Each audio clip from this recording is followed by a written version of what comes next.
Everyone, आज हम करने जा रहे हैं chapter the midnight visitor. That is the third chapter of your book footprint without feet. And इस चैप्टर में आप बेसिकली मिलेंगे 3 कैरेक्टर्स से.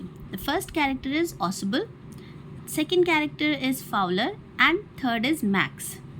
स्टोरी हमारी शुरू होती है फाउलर से.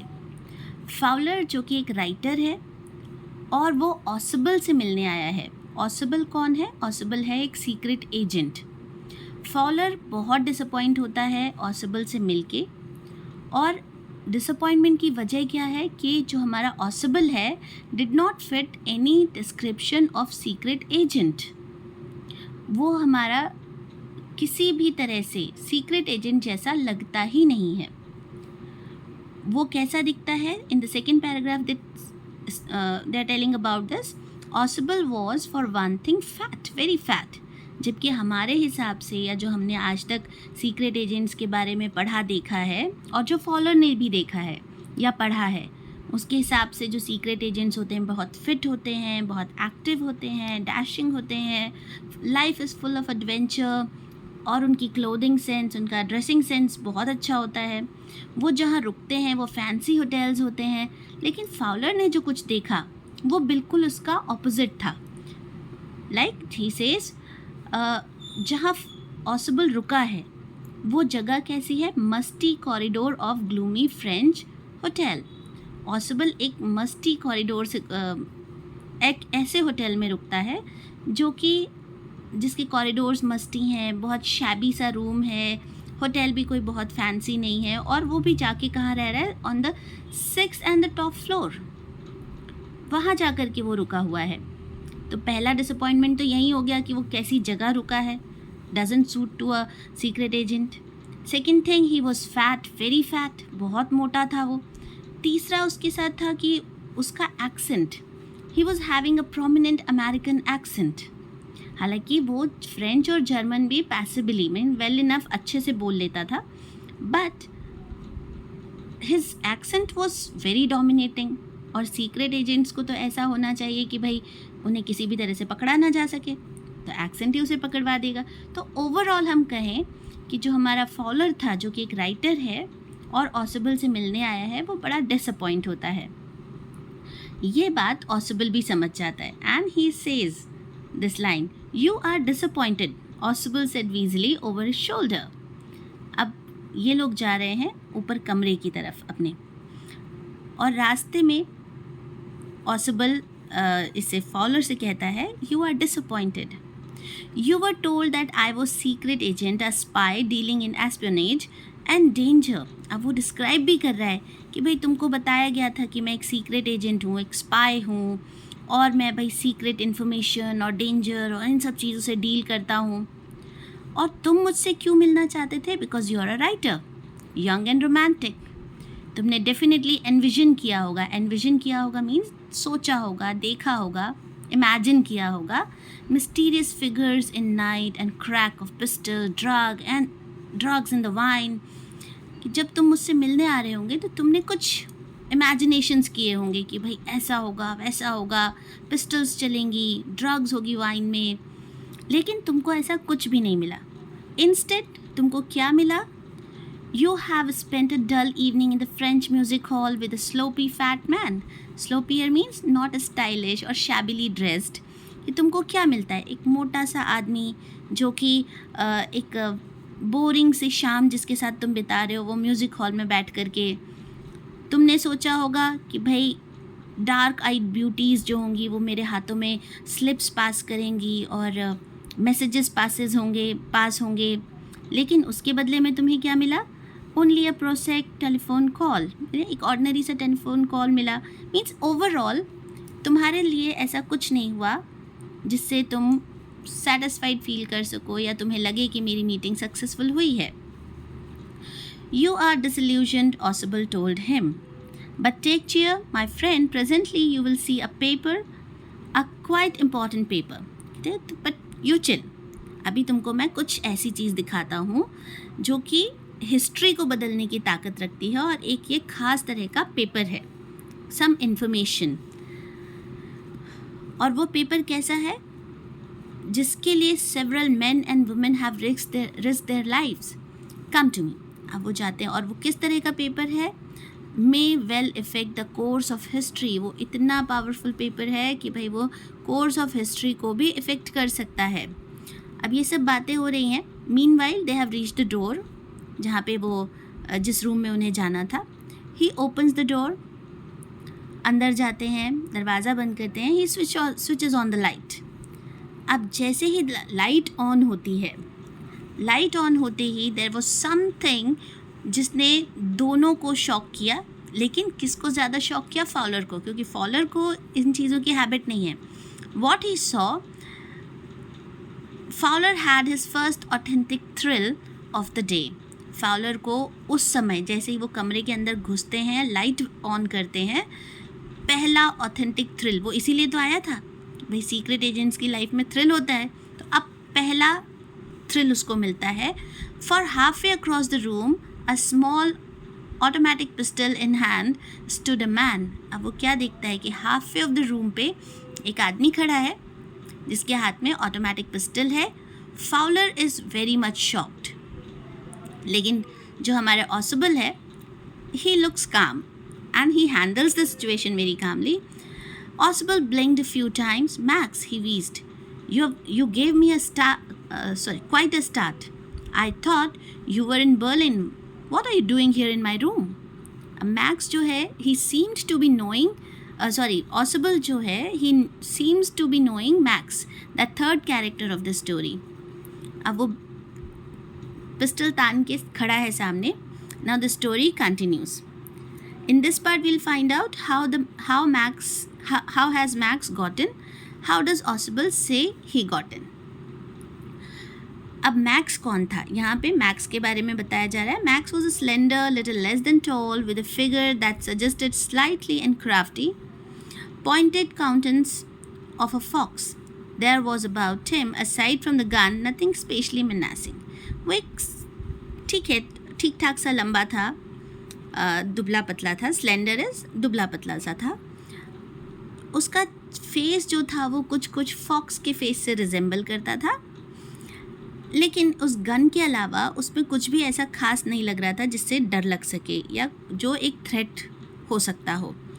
द रिपोर्ट मीन्स अभी हमने पढ़ा था कि ऑसिबल ने फॉलर को बताया कि तुम्हें मैं कुछ रिपोर्ट दिखा रहा हूँ, कुछ पेपर दिखा रहा हूँ जो कोर्स ऑफ हिस्ट्री बदल सकता है.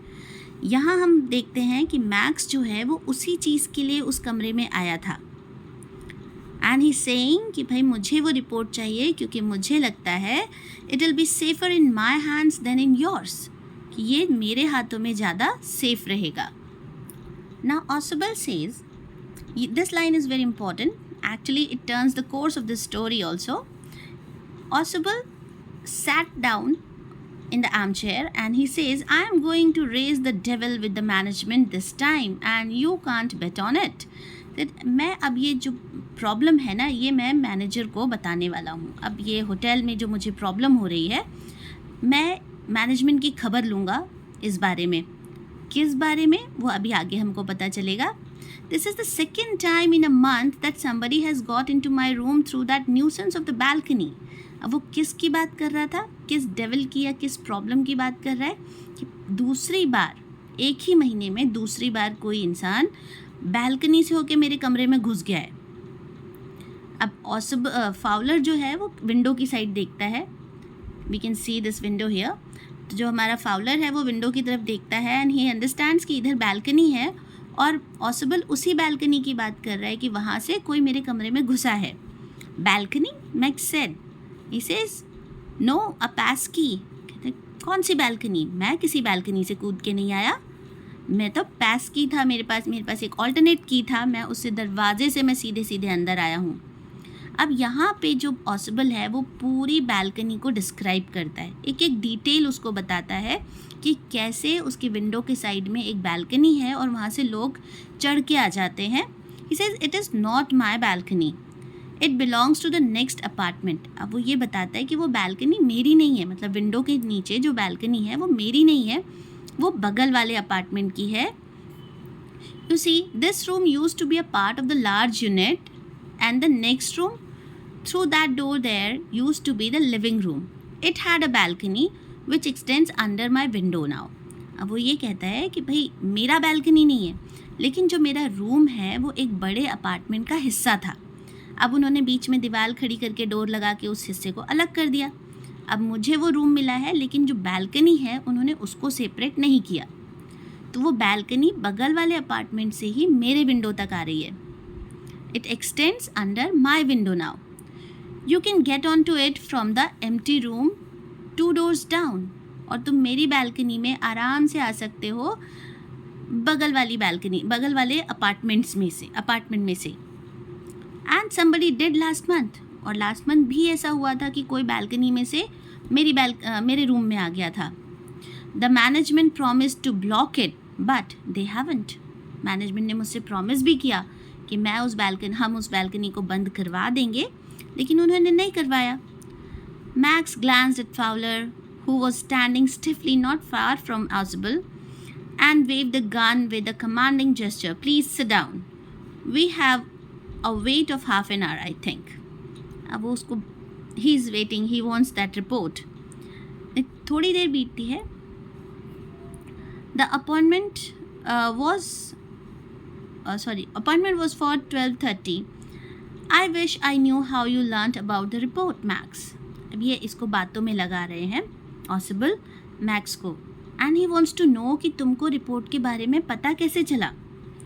The little spy smiled evilly, and we wish we knew how your people got the report. दोनों एक दूसरे को कमेंट कर रहे हैं कि भाई तुम्हें कैसे पता चला। And suddenly what happens, there was a knock at the door. दरवाज़ा पे नॉक होता है, एंड ऑसिबल मैक्स को बताता है कि वो डोर पर 100% पुलिस आई है, क्योंकि ऑसिबल को लगा था कि भाई इस पेपर को थोड़ी एक्स्ट्रा प्रोटेक्शन मिलनी चाहिए, इसलिए उसने पुलिस को बुला लिया था। और वो अब मैक्स को वार्न करता है कि अब दरवाज़ा तो खोलना ही पड़ेगा, क्योंकि दरवाज़ा लॉक किया ही नहीं गया था। द डोर इज़ अनलॉक्ड, वो दरवाज़ा अंदर से खुला ही हुआ है। अभी तो पुलिस नॉक कर रही है, लेकिन अगर दरवाज़ा नहीं खुलता है, they will enter anyway. If I do not answer the door, they will enter anyway. वो तो अंदर आ ही जाएंगे, and then they will not hesitate to shoot, वो तुमको गोली मार देंगे और you will be arrested. Max घबरा जाता है, गुस्सा आ जाता है उसे, लेकिन he had no option, he can't go out of the door, क्योंकि दरवाजे पे तो पुलिस खड़ी है। No then what he does, he says कि ठीक है, तुम उनको भेजो यहाँ से, जस्ट टेल देम कि सब कुछ ठीक है। Meanwhile I will be waiting at the balcony.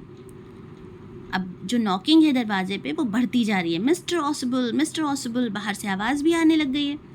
तो मैक्स जो है हड़बड़ाहट में ऑसिबल को बोलता है सेंड देम अवे, उनको भगाओ यहाँ से, तब तक मैं बैल्कनी में वेट करता हूँ।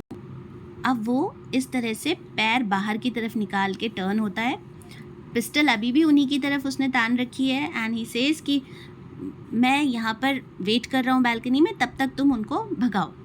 द डोर नॉब टर्न्ड, वो नॉब जो दरवाजे पे था वो टर्न होता है, और मैक्स फटाक से दूसरा पैर भी उस तरफ खिड़की के बाहर डालता है, एंड ही जंप्स।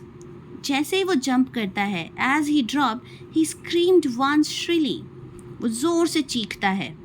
अब मैक्स तो बाहर होता है विंडो के, दरवाज़ा खुलता है और वहाँ पे कोई पुलिस नहीं थी। देयर वॉज अ वेटर एक ट्रे लेके खड़ा होता है, वो ला कर के सामान रखता है।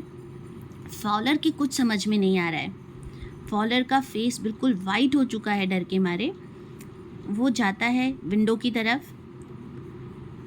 अब पहले तो वो उससे पूछता है कि the police, there were no police Ossible side. Ossible, अच्छा फॉलर घबरा रहा है पिस्टल देख के, इतना सब कुछ चल रहा है, मैक्स को भी गुस्सा आ रहा है, लेकिन हमारा जो ऑसिबल है वो बड़ा चिल है, एकदम काम।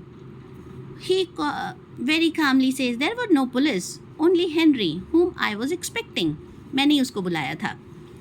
But won't that man out on the balcony, Fowler वहाँ जा कर के देखता है, लेकिन वो देखता है कि वहाँ पर तो वो है ही नहीं। अब यहाँ पे क्या ट्विस्ट आता है,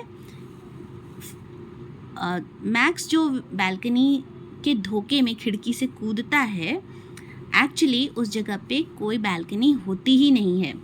दिस वॉज ऑसिबल्स टेक्निक और मेथड और trick to handle the situation.